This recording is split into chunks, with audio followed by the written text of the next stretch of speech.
I don't know whom should I interview. In fact, I was his fellow 28 years ago. He's my teacher. So Navin is a teacher of teachers and a world cardiologist and a world echocardiologist. I'm really privileged to interview a person like Navin. Navin, I have a very important question with you because I really wanted a message from you for our CSI family. How we became so big and giant in cardiology in the whole world. What's the message? Well, the message, well, first of all, let me just say exactly. Mike, please. Yeah. First, let me just mention something about, how I became an echocardiographer. I was trained by Dr. K.K. Date in Bombay and Dr. Ivan Pinto in cardiology, the way it existed at that time, and then went to National Heart Hospital and Institute of Cardiology in London, where again retrained in cardiology, and then decided to go to the United States, and again third time got retrained in cardiology. And at that time, there was, I read a paper which was about 4 or 6 pages long, which said all about echocardiography. Everything about echocardiography was in that 4 pages. And basically, you could look at the left ventricle, you could look at the mitral valve, aortic valve, and tricuspid valves. But pulmonic valve was not actually discovered. And that was one of the limitations of the technique. And it was felt that the pulmonic valve was under the lung, so you really couldn't do that, couldn't actually see that. And at that time, being a fellow and a resident at that time, I went, attended some autopsies, and discussing with the pathologist, I found out that the pulmonary valve was not really under the lung all the time, especially the pulmonary artery is dilated. And so I decided with my mentor, Dr. Gremiak, that we should really try to find the pulmonic valve. And we did that, and we were able to see the pulmonic valve. In the beginning, we couldn't see for a while, but I persisted, did not lose any, was not actually disappointed by any failures, went on, and finally the pulmonic valve was found, and we validated that. And that's how I got interested in echocardiography, because at that time that meant now the echocardiography could progress. One could develop pediatric echocardiography. That's how pediatric echocardiography was lagging behind, because all the 4 valves could not be found. We could not actually diagnose transposition of the great vessels, for example. And so at that point in time, many people asked me to show them how actually to detect the pulmonic valve by echocardiography, including many people came from Mayo Clinic to learn that from me. So that actually gave me an incentive to actually devote my career to echocardiography and to non-invasive technology, which also meant that rather than doing cardiac catheterization and looking at all the various structures, this was something which was very, very non-invasive, and we could see that very well. As a matter of fact, in the beginning, most of the time I was called in the night to make the diagnosis of transposition of the great vessels in a newborn cyanotic infant, and I had to just say there is transposition, no transposition, and that way saved some lives, which again spurred me on in this field, and I think that's the reason I actually became an echocardiographer. Navin, I've seen a lot of success you achieved. You received so many awards worldwide, international awards, and you achieved excellence in publications of cardiology, echocardiography books, excellence in teaching and training program. What is the driving force? What drives you to do all this?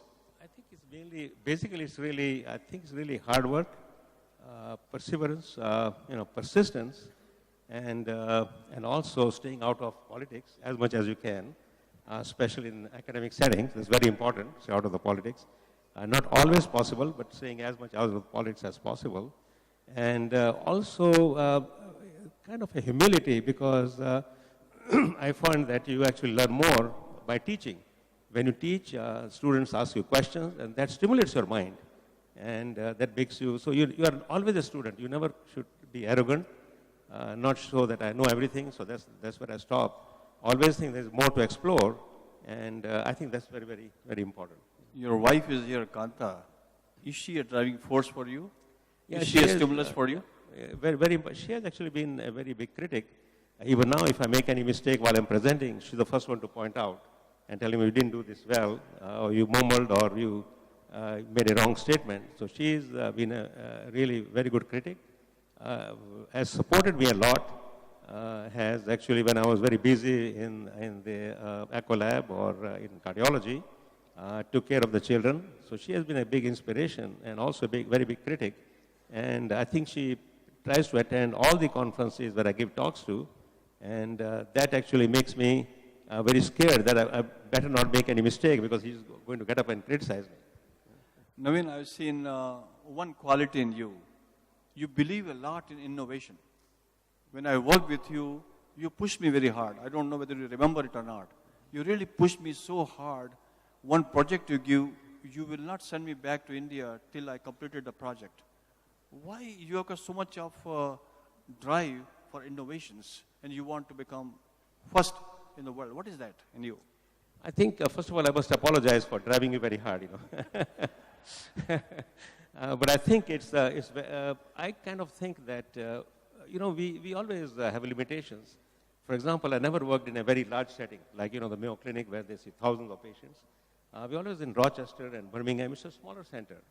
So that if you discover something or if you want to do something, you don't have that number of patients with you. So you really have to think something creative, something new to do, and then you do that, and that actually stimulates you to do even more work because you feel you are making some progress. You feel that you are benefiting, benefiting the cardiology community or benefiting patients.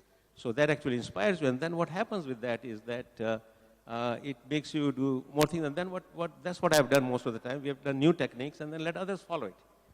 For example, if I have found, we did 3D echo, and we actually showed how you could really see mitral valve prolapse or diagnose mitral valve prolapse, assess it very well.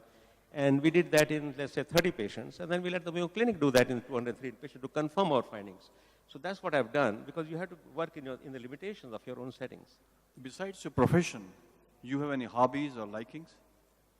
Besides your profession, what do you like? Oh, I don't know. I think just like I think many times Dr. Feigenbaum says, he doesn't play golf. He has no other really interest. Echo has really been the driving force. I always claim that I'm a very good singer, but only in the bathroom singer, not really otherwise. But otherwise, many years ago, I used to collect stems. But I think basically it has really been echocardiography. Tell me the truth. Did you come across any girlfriend in your young age? I don't, well, I think my wife is sitting in the audience, so I'm not very, it will be difficult for me. I have to plead the First Amendment there. Okay. I just ask you one thing more, which is very, very important. I'd gone through many of your publications. For books, you really love to publish. Why you have that idea? What is the drive which comes within you that we must have more publication, books, articles, reference? What is that? It's not really more of publication. It's just that you feel that you should discover something. We know the field, there are a lot of unknowns. And we should make more efforts to find what is unknown and what could really benefit the patient. And then when you find it, naturally you need to make sure that everybody else knows about it, so you publish it. It's not that you are really interested in publications. If you feel that you have found something very new, you like for example, you were working on tricuspid regurgitation, and you did great work. We're trying to find whether can we actually assess the severity of tricuspid regurgitation by color Doppler.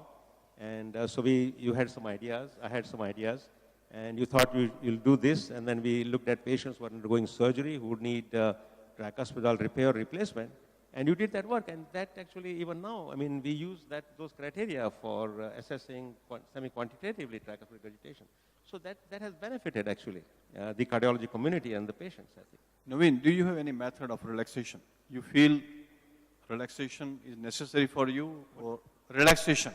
I think it's very, very important, and you can always relax because, as a matter of fact, I think research becomes a relaxation because what happens, all the day you are busy from morning till evening doing whatever patient work, you are working in the hospital, and then in the evening, as you remember, keep you there for about 8 or 9 o'clock in the night, that's when you relax.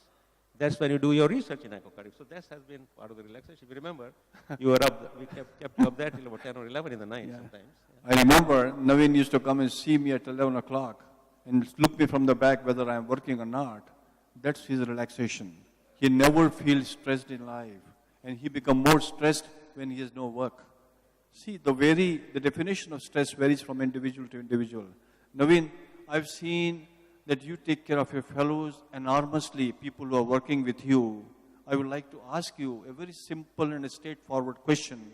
How many people you have trained throughout the world? I think it's very hard to think in terms of training. I think that it must be, if you think in terms of training or in terms of how many of them might have been influenced by what the research that we have done and our publications, that must be running into thousands, I think. I would say so, I think, ladies and gentlemen, I must mention to you one thing. We have a giant echocardiologist of India who has created a world image today. We must feel very proud of him, a scientist who started from scratch with a hard work, devotion, dedication, love, compassion. And one word which he has told is real hard work. I really feel we must give him a standing ovation, and we will feel very proud